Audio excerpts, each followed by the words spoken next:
Alrighty guys, I tore it back down. My covers came in. I went out, played with it. It wasn't bad, but it wasn't nowhere near what this build was. So I didn't like it. It didn't run it very long. So I went back in it.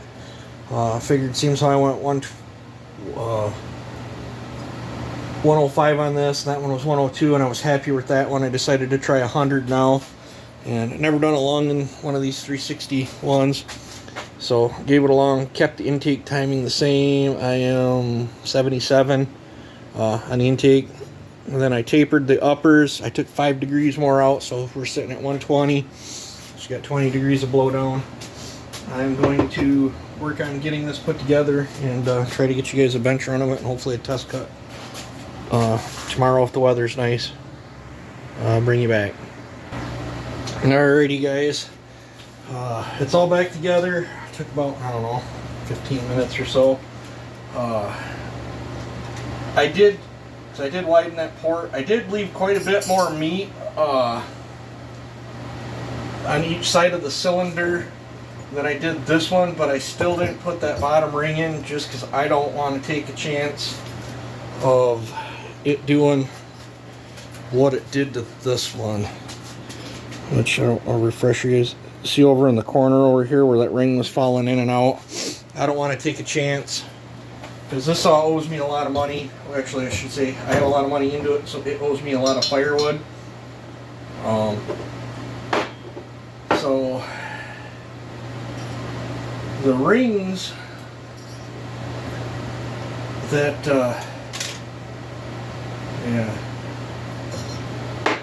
the rings that I had in here have a huge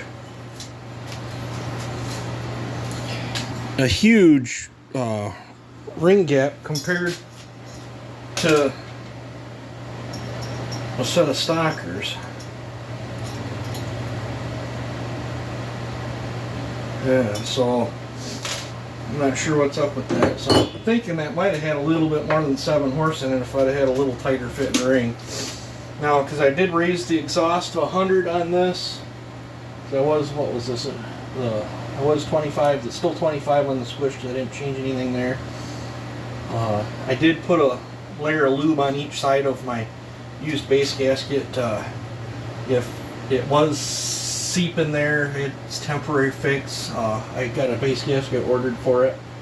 Let's see, it was 105, it's now 100. I'm 120 on the transfers instead of 125. I'm still 77 on the intake, but I lunged it. So it does have still pretty decent compression, but nothing like it did in the other build. But I didn't like where the RPM was at in the other build.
I notice it's shaking less with a little bit less compression, but she will drip down now with the one ring in there and the 5 degrees higher exhaust roof. But it, if you hit it hard, it's pretty decent compression.